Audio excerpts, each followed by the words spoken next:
As we proceed through this holiday season, we just take a moment to step back from all of the activities, all of the other things that are involved with this holiday season, and say thank you.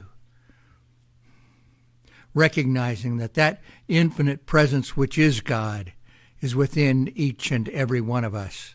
And so the God in me embraces and salutes the God in you. Thank you.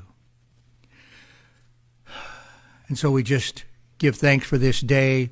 We give thanks for this service. We give thanks for this magnificent music that we experience that opens our hearts and touches us in such a profound way. Thank you. Thank you. Now I release these words to the working of law. I let it go, I let it be, and so it is. We are an interfaith gathering, a spiritual community that honors all teachings and all spiritual teachers. Now we begin the ceremony that celebrates the oneness of life, which acknowledges that all people and all faiths come from the one universal presence which we call Spirit. Our candle lighter this morning is Jessica. Not so much because she is so eminently qualified to do that, which she is, of course, but because she's sitting on the end.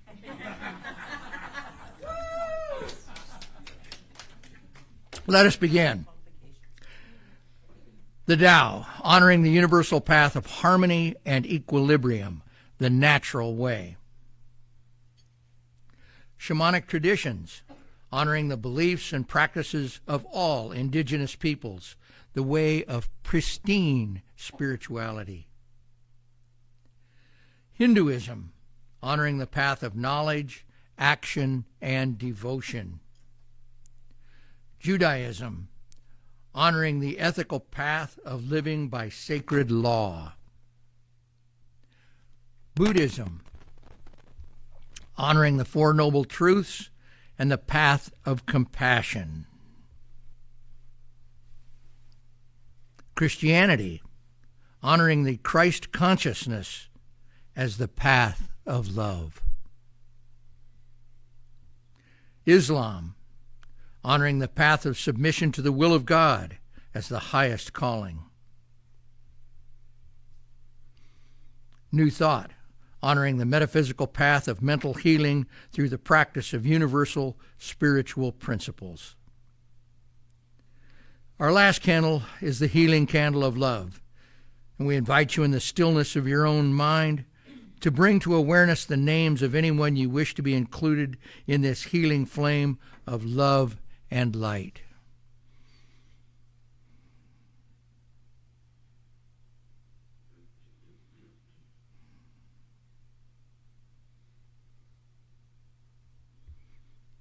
Now that our flames of faith are fully lighted, we move forward into our celebration, realizing and reaffirming that all paths lead to God. Thank you, Jessica. Our inspirational quote today is a two-parter. The first is from Eckhart Tolle. Whatever the present moment contains, accept it as if you had chosen it. The second one is from one of my favorite philosophers. No, not Yogi Berra. He is too. But this is Ben Franklin. Ben Franklin said, while we may not be able to control all that happens to us, we can control what happens inside of us. And for those of you online, I want to extend a warm welcome to you as well. The lyrics of that last song, if you weren't quite ready, awake and alive before that song, you can be now, that's for sure. Thank you, choir. And again, for those of you who are online, the sound of the choir when you're here is different than when it goes through my cheap computer speakers. This is a great experience, and I urge you to try and make it when you can. I know some of you in New Jersey, it's a little tough, but let's see, welcome and announcements. Okay, one of the things that we like to talk about, we here at the center absolutely believe in the efficacy of prayer. I mean, I have seen it demonstrated over and over and over.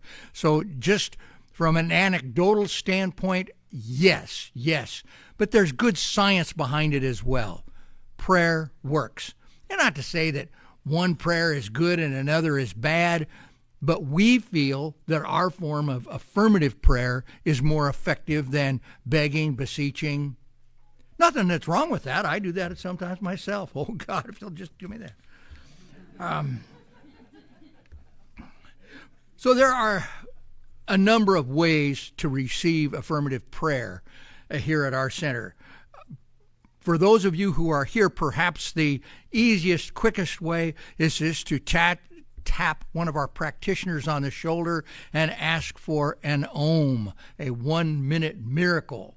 And in that 1-minute miracle, the practitioner or minister will laser beam in on the issue that is before you and know for you the highest truth. It's a simple process. It doesn't take long. Sometimes some of the practitioners get a little windy, but ooh. Zing. And you can tell the practitioners because they have there's little silver name tags on. Most of us have it on. Another way, if you are here and you do not feel bold enough to do it, you can write your concern on the prayer request. They are in the seat back in front of you, or there's a pile in the back by the box. You can put your prayer request in there, put it in the box. At the end of the day, the person holding the presents in the back will collect them all and put them out to the practitioners to pray for all week.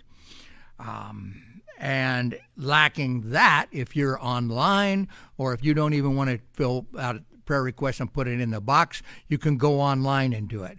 And Reverend Linda gets those and she distributes them out to all of the practitioners as soon as she gets them. So the practitioners will be praying with and for you. Announcements, everybody's favorite thing. Top one, next meeting, December 9th. We have formed, actually it's not a new team, it's a, what is that? Evolving, boy, that was good. Evolving group. They used to be called the planning team. Now they're called, the Dyad. Devise innovative activities together.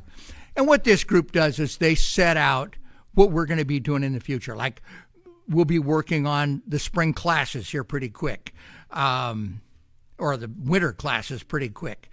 All of the activities of the holidays all came through this committee. They put all this together. And we are holding the meetings by Zoom because it's easier that way with the roads and the condition they've been in and everything else.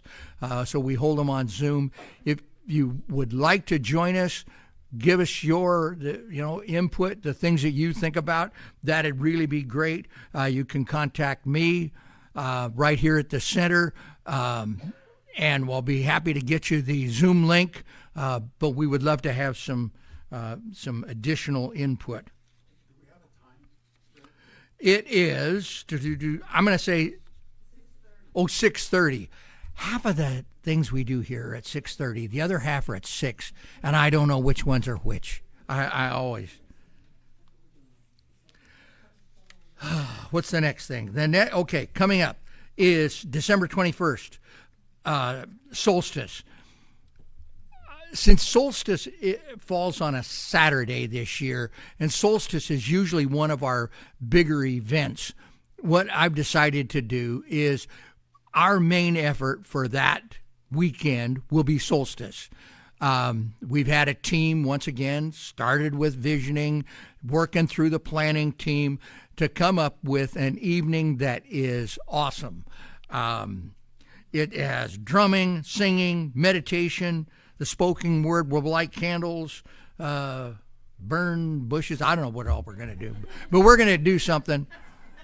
If you'd like to sing for Solstice, please see Aaron or Linda. They can give you more information about when to be here. Yes. We're even going to be singing. We're sort of co-sponsoring that with the Adams Center. They've got a poet who's writing a poem or has finished a poem. He's going to be reciting it. We've got some drumming and some other things. So it's a co-sponsored effort with the Adams Center. And then the next morning, Sunday, the 22nd, rather than have a regular Sunday service, we're going to have a meeting that is following in the oneness prayer tradition, which is really founded on the centering prayer tradition.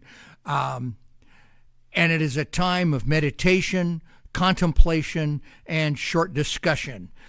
And you may have been curious as to what this oneness prayer is about, the first and third Saturdays of every month. This is an opportunity for you to put your toe in the water and see if you like it. And it's a great experience. I really would invite you to attend. And this will be both live and in person here. So it's going to be a hybrid event. 11 o'clock. And I think that, let's see. Oh, no. And then Christmas Eve service. We can't forget Christmas Eve services. That's 6:30 to 7:30. And afterwards, some of you may be inclined to stay after and have hot chocolate or coffee. I'm going to be really busy later that evening. So, and then we will have a regular service on the 29th. Kaleem is going to have a talk for us on the 29th. And speaking of coffee afterwards, I want to remind everybody that we have coffee and cookies and fellowship time after the service. We'll have it today. So all of the busyness that was going on when I was trying to round everybody up for meditation, that's the time you can all get together. And I believe that's it for announcements. And I don't know if I really extended my heartfelt welcome to everyone. It's so great to see everybody here today. It's really good to see that. And I also welcome those of you online. The numbers watching online in the chat room is dwindling, but the hours watched on YouTube is growing. So something's happening here. I don't know what it is. And welcome to all of you. It is indeed an honor to be invited into your homes and into your life.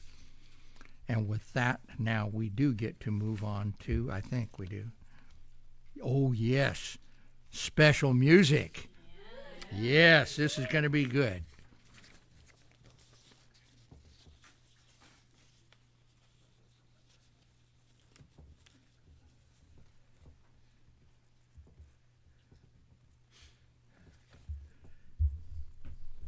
Got it. Thank you. Well, I missed this. Whoops, it's not on. Yes, it is. Do you hear me? Yes. Okay. I miss this, being able to look out and see your faces this way.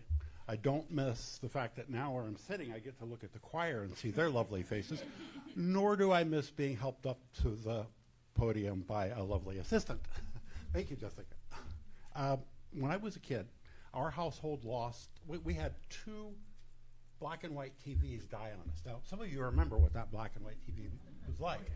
The first one died on us right in the middle of the moon landing. You know the one, great leap for mankind. And that's a story for another day. The second one was in an entertainment center. You remember those? It had a radio on one side and a little space for LPs, and then the TV in the center, and then on the other side was the magical record player. Now, this thing was magical because it had a strange doohickey sticking up in the center that you'd put all of your records on, and somehow it knew exactly when to drop one, get the needle over and play it, and drop another when it was done, and so forth. Well, right about the same time that this TV died, I think the TV ended up being a fire hazard, so my father took the set itself out, but the whole rest of the entertainment center went downstairs in the lower section, which never got finished, of our split-level home. Shortly after that, we got the most wonderful thing we could have ever received, as far as I'm concerned, the Reader's Digest Treasury of Christmas Songs. There must have been about 250 songs in this thing. And there were 7 LPs, full-size records. And you could just set them on top, and I did for hours and hours and hours. I won't talk for hours and hours. But I would be down there and sing and sing and sing. And so for a long, long time, I would tell you that I knew every single Christmas song that was out there, just about. Well, this was one of those songs. And it's one that as soon as I heard it the first time, I knew it. And it's one that unfortunately seems to have died off. And I'm not real sure why, but maybe some of you have recognized it or will recognize it. Maybe some of you know the name of the singer. It was by a man named John Gary, and it was done in 1963. And so this is my version. Sorry, apologies to John Gary. Winter time and Christmas time fill my heart with song. The melody is joyful when my loved ones sing along. Snowmen growing up in front of houses everywhere. Christmas trees and silver tinsel topped with angel hair.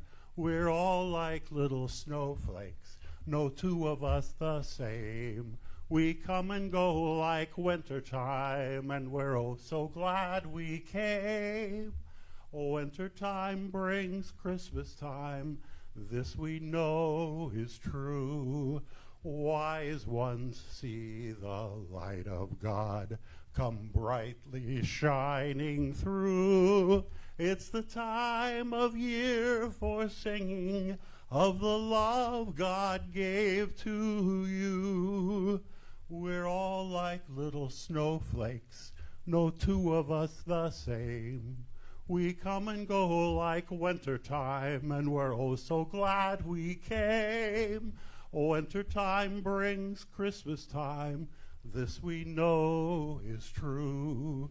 Wise ones see the light of God come brightly shining through. It's the time of year for singing of the love God has for you.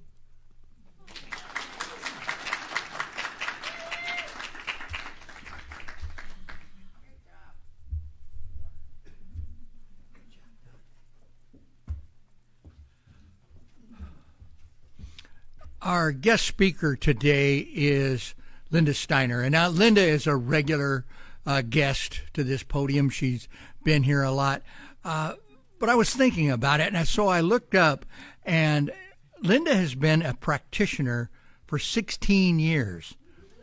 She's getting closer and closer to the emeritus thing. So one of the things that I really admire about Linda is her ability to get her bloated nothingness out of the way and allow that divine current to speak through her life experiences, through her adventures and missteps and all of the other things that happen in our lives. And she's willing to get up and share those and then dial back to the spiritual truth behind it. So with that in mind, please join me in welcoming Linda. It's really nice. Oh, look at this. We're formal. The old Toastmaster. It's like, wow. Thank you, Rev. Wow. Good morning, everybody. Good morning, Linda. Woohoo! Don, amazing. Thank you. So I know the title is, oh, there I am. There I am. Today's talk is about my recent trip to Hawaii, whitewater rafting, and surrendering. Whew.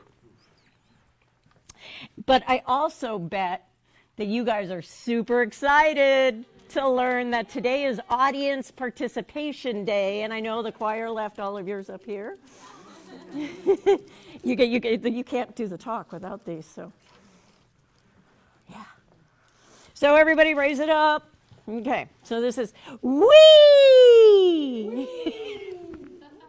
I'm sorry, Judy is back there weeing. That's very good. Wee. Okay. All right. Thank you for coming to my TED Talk. It does. So, I was afforded the opportunity recently to go to Hawaii. And during that opportunity, I got to go to the Unity of Hawaii. And I got to watch Reverend Tim for a couple of talks. And he's given me permission today. I'm going to share a little bit about what he shared with me that has inspired me. So first, Tim explained that he drives a 2000 Honda, I think it was an Accord. And he talked about, well, when I pass you on the highway, just wave. And everybody's laughing, 2000 Accord, okay. But he talked about how he really perhaps had a lead foot. And so because he had a lead foot, he decided to put a statue of Jesus and Mary next to the odometer so that he could be reminded, perhaps take it a little easier, but no matter what, he was surrounded in God's love. And then he talked about he perhaps has gone around a corner once or twice a little too fast. And Jesus and Mary go flying.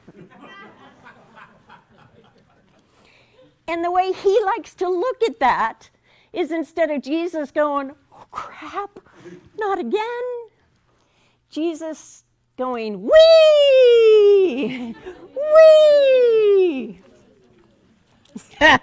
which I just love, wee.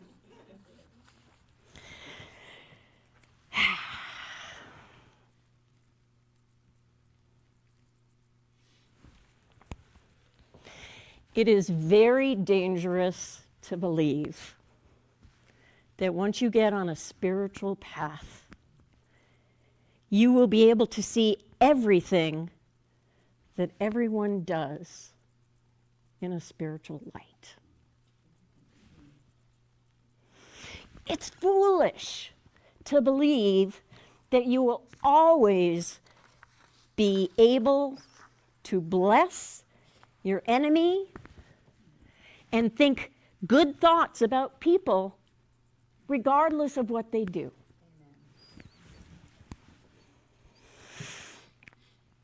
You will not always have the presence of mind to use your meditation, your affirmations, your prayer for the good of someone who has angered you.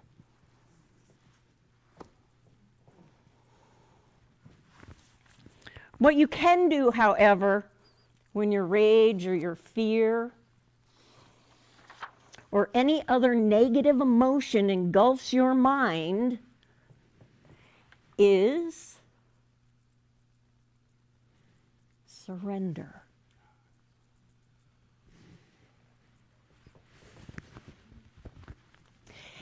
Admit what you feel. And then give it up. You must surrender before you engage the influence of the negative. I'm going to say that again. You must surrender before you engage the influence of the negative. And the issue is not that you experience this emotion. The issue is, what do you do in response of it?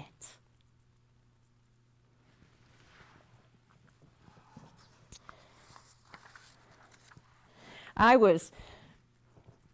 know the title of my talk is How I Won the Lottery. Well, so still waiting on that. But in this talk, I was awarded this gift of a 15-day trip to Hawaii, paid. And I went there to work. Somebody hired Cindy Hensley. We love Cindy Hensley. I really love Cindy Hensley. Invited me to come to Hawaii to babysit her dog. That's Max. Isn't he cute? He's so cute. But my trip to Hawaii happened 4 days after the election. And I'm speaking for me right now. Me, no one else. I was devastated. I was angry. I was betrayed. I was scared, and I was in my fear. Did not matter that I was about to get on a plane and go to Hawaii. I was done. When I got there Saturday night, Cindy said, "Hey, you want to go to Unity?" And I'm like, "Now, please, let's go." And that's where Reverend Tim, he's so cute. I'm sorry. He shared a story of his youth. So this is the Sunday after the election. And he talked about whitewater rafting and what he learned as a 7th grader about whitewater rafting. Has anyone been, class 5 whitewater rafting, hanging on? Woohoo, baby. I have gotten to go many times and have actually ended up in the water. Not because of me. They didn't throw me out, guys. Thank you. Thank you for thinking that. So first of all, he pointed out the obvious, but it wasn't obvious to me. When you are whitewater rafting, you are 100% committed. It's not like you're gonna pull over and step out. You are 100% committed. You can paddle. You can hang on to the emergency rope. You can fall in. And so he had fallen in. And so he talked about what he learned. So the first thing he learned was, keep your head above water. And once you have it above water, breathe. Point your feet downriver so that you can see what's coming. And keep your legs flexible so that when you're about to hit the boulder, you can bounce off of it. He kind of talked about, that inner rope on a whitewater raft where, you're suddenly realizing you're in class 5 and you're like, oh my God. And so sometimes your instinct is to hold on to those ropes for dear life. He didn't really recommend that. He recommended maybe engaging, paddle. But I'm going to say today that if you're at a point in your anger, your rage, your fear, and you're scared, feel free to sit in the bottom of the boat for a minute. Hang on to that rope. Let your friends take care of you. But guess what? You don't get to stay there very long. You're needed. Class 5 rabbits.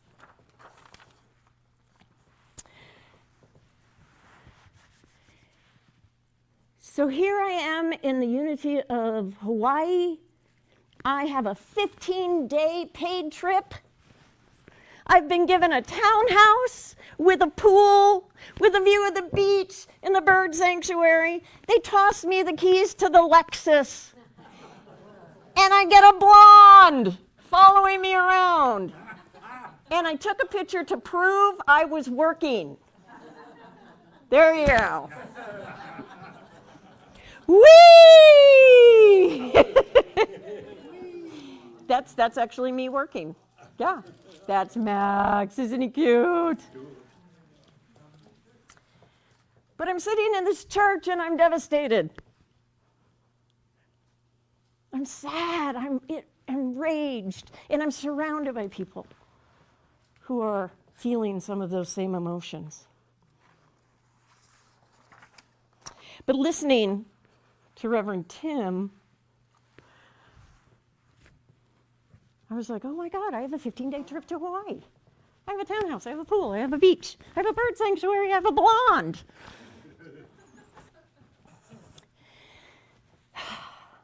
That didn't stop me from turning things around me into my fear. It didn't stop me from my rage. It didn't stop me from my anger. But now I had a story. Keep my head above water, breathe, point my feet downriver, stay flexible. And if I need to hang on to the rope, hang on to the rope. Okay, it's sun's out, I'm warm. Max and I are having a good time. On the plane to Hawaii, which is like a 6-hour flight, you know, woo, whee! She got me my seat in my favorite row. And so I get on and I'm like, you know, you do what you do. You get the snacks out, you get the drink out, you get the headphones out, right? You get the little pillow, even though I know I'm not going to sleep. So I'm all ready. And what do you do when you're all ready? You start to look to see who your seatmates are going to be. The baby with the family. Thank you. Anyone who knows me, I'm sitting there going,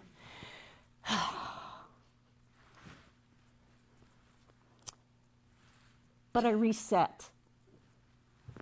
And I was like, I'm 100% committed now. Guess what happened? The baby was a total delight. He smiled and we laughed, and he fell asleep for the entire trip. I was like, woo! Whee! It was great. I was able to get myself out of my funk. But now Cindy and Pat had left, so I kind of had the place to myself for a few days. And, you know, I'm working hard, but I decided that this working hard has to go to the pool. So I go over to the pool and I jump in and I'm having a blast. I have the pool to myself. I love having a pool to myself. I'm playing, I'm swimming around, I'm having a good time, and I go to swim. Now the pool goes to 7 feet. So I'm swimming. And then I'm swimming.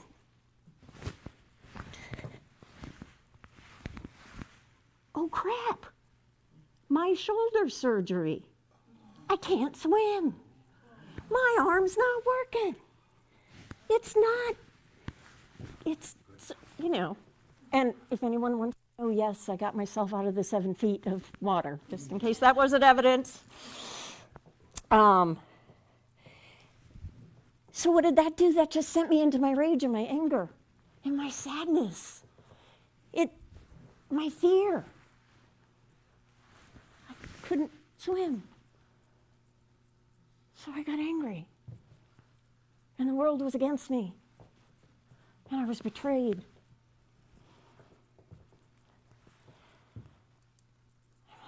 Keep my head above water. Breathe. Point my feet downriver and be flexible. Because I'm in Hawaii for 15 days. I have a townhouse and a pool and a beach and the bird sanctuary and a blonde and the Lexus, right? Okay.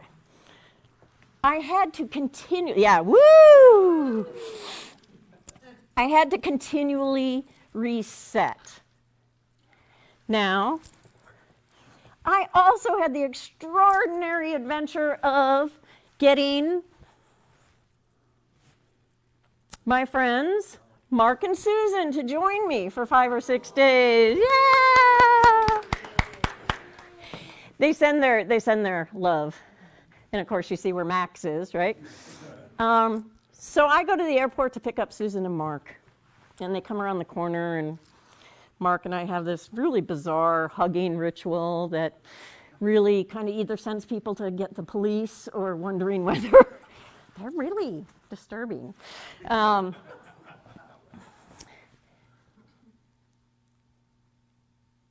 No, Mark and Susan was our music director for what, 10, 15 years, something like that. They became my family, because I don't have family. And Mark and Susan became my family. We're talking, Susan took care of midnight every day. And then when I would come to pick him up, it was inevitable. Dinner is in 15. And I would just stay, have dinner at their house all the time. And I went into this incredible loss. Like my family doesn't live in Anchorage anymore. And I just fell into grief, and rage, and anger, anything. And then I realized, are you kidding me? My best friends are with me in Hawaii. I'm in Hawaii, and it's warm, and I have a townhouse, and I have a pool, and I have a beach, and I have a blonde.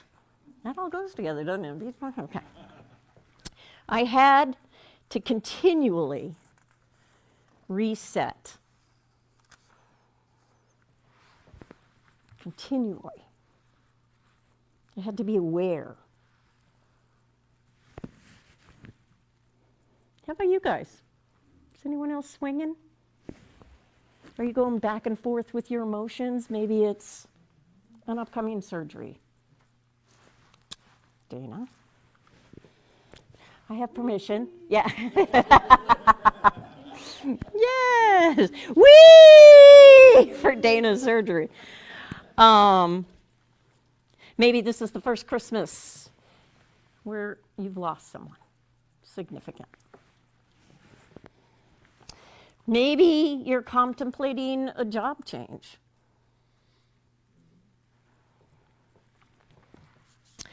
I'm really excited because I hate people moving. But I'm excited because I get to say hi to Katie, who's moved back to Anchorage. You've been missed in your home. Or maybe your car won't start. Oh, wait, that was me again. But then I have a phone call to Bob, the human, who comes over and... Bob the human, yes. Bob what? Really important to distinguish. Bob the human, yes. Because I have Bob the dog and Bob the human, so. Bob the dog doesn't help with cars. No, he doesn't. And I've been talking a whole lot more about Bob the dog lately than Bob the human, so. But when I couldn't start my car, who do I call? Bob the human. So no matter what it is in your life, and maybe you're still in the same boat that I am, or maybe you've got other things going on. Are you mentally winning the lottery? Are you looking at your stuff, and instead of going rage, anger, fear, scared, are you going, wee, surgery, woo? Have you thought about the universe picking you? You got picked, and you're picked, and you're picked, and you're picked. We were picked to be here now. It's not a mistake. The universe is like, oh, I'll take her, him, her. We're not here by accident. We're here by design. And it's not a mistake. Here I was scraping bottom, And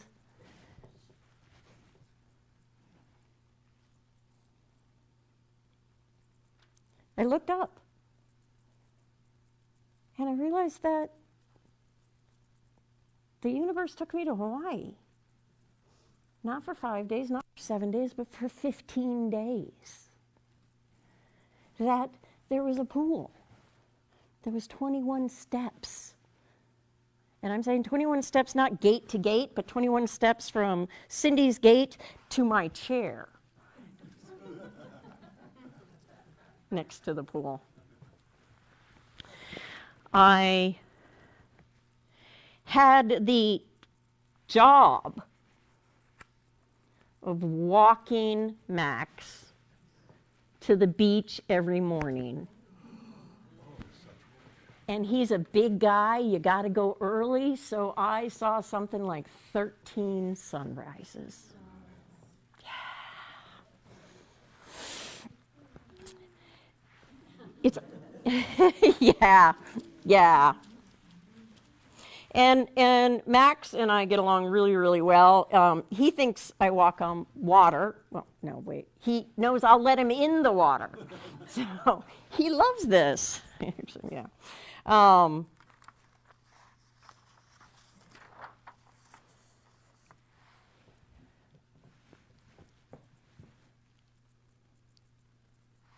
Keep your head above water. Breathe. Keep your feet pointed downriver. Keep them flexible. And if you have to hold on to the rope, hold on to it. But don't let your fear run away with you. Don't give away your energy. Claim your place. Whether we want to be or not, we are 100% committed. We're here. Tomorrow's going to happen. And we're here. So claim it. Claim your peace. Claim what you're here to do. Claim your place and yell, "Wee!" I'm going to end today with a quote from Eleanor Roosevelt.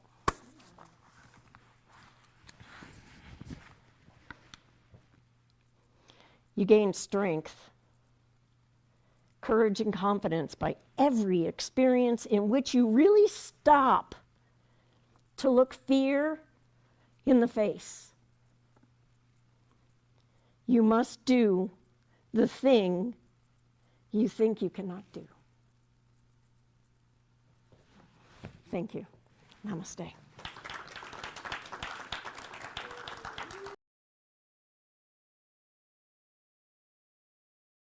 Time where we get to take some of that bounty that has come to us and we get to share it with this center.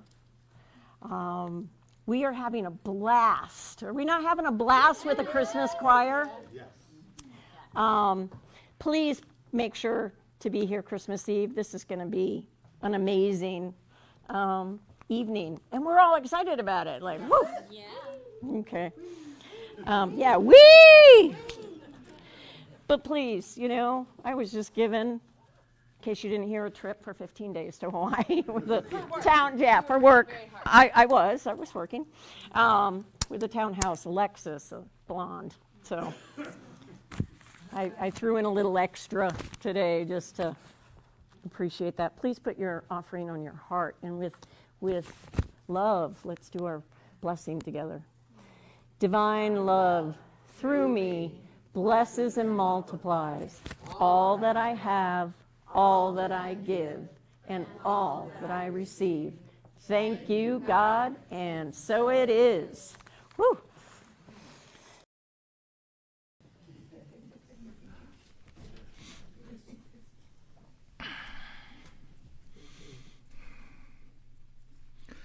And so as our service draws to a close this day, we just pause to give thanks